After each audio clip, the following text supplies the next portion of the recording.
K.pRO. Face to face.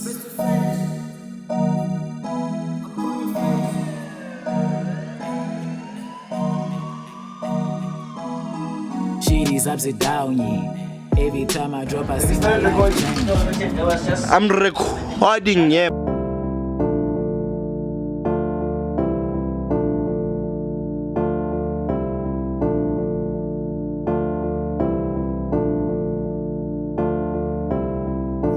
What it's been like, always follow me. Grand folk secrets, now they stuck on me. Hola everyone, it's your boy right here, K.pRO, the one and only, the Nine-Tailed Fox. Yeah. So yeah, I am a South African musician, record producer, but I classify myself as an African trapper. I focus on trap music, but my trap music is more or less focused on African sounds or African spirituality, if I can say. I started doing music in 2018, 2019, but I released my first commercial single, which was Face to Face, in 2021 when I was in matric. I am an African trapper, guys, and as you can see, the beats Twasile, and which means that my music is more focused on spirituality and Africanism more than anything else. So yeah, I'm a very, very busy person, but I always find time to do the music, and I always believe that this music that I'm doing comes from a certain special place, which I don't understand, because I'll be doing something and a tune will just come, and then I just start recording it and whatsoever, even beats just come when I'm walking on the streets. You understand what I'm saying?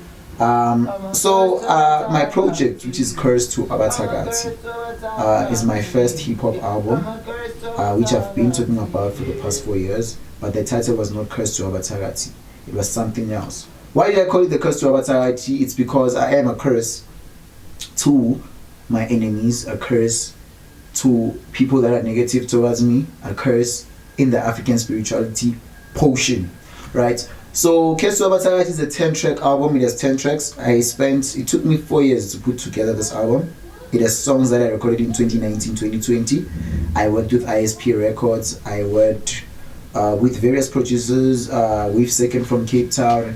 I worked with Rich Kid, shout out to my boy. I worked with Wave Second. I worked with ASAP Thug all the way in Pretoria. And the sound in this album is actually an African sound. It's actually trap, but the tunes or whatever I'm talking about is things that are happening currently right now in South Africa. We know that a lot of people are actually having issues right now. Everyone wants to go and Twasa, everyone is this and this. So I'm actually explaining the whole thing so that everybody understands the whole concept behind that thing, what is actually happening. And I'm actually telling the story via me, what happened to me, why I became the way I am right now. And people must know just because you have this thing, it doesn't hinder you from doing anything else. You understand what I'm saying? So that's what Cursed to Abathakathi is, and it was executively produced by me, with the aiding of ISP Records, with the videos being produced by the So Therapeutic, whatever they call it. Yeah. They're gonna kill me for that. Yeah. So yeah. In studio, I am a person who is very, very flexible. I listen to ideas. I am a beat maker slash producer or a record producer, so I make my own beats. I always make sure that I create something that is going to touch my soul, and I'm a person who believes in melody and flow more than lyrics. So I am not a rapper. I can rap. If you want to go bar for bar with me, it's fine, we can do it, but I don't like rapping.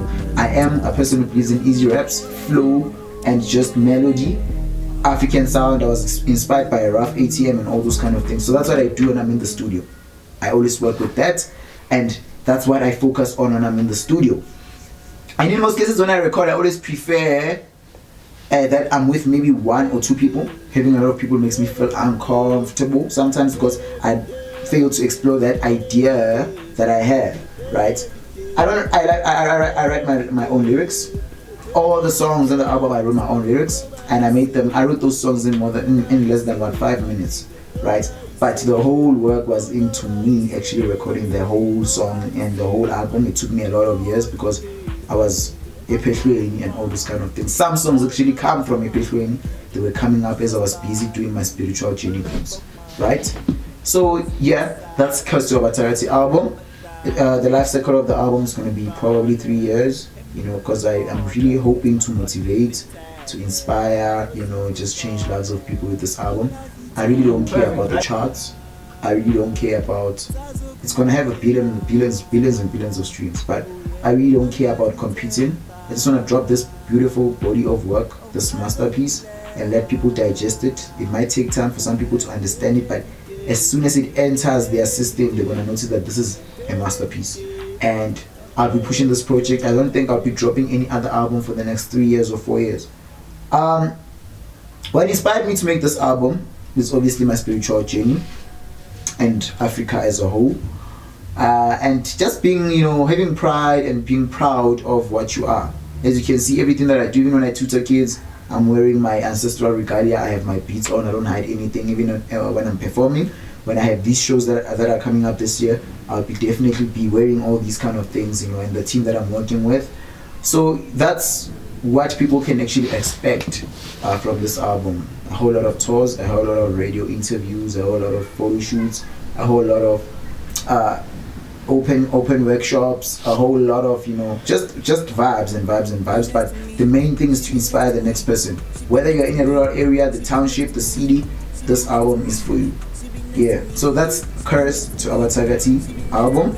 10 songs curated by me and Wave Second at BBF Music Studios and ISP Records. Thank you very much to everyone that contributed to the album.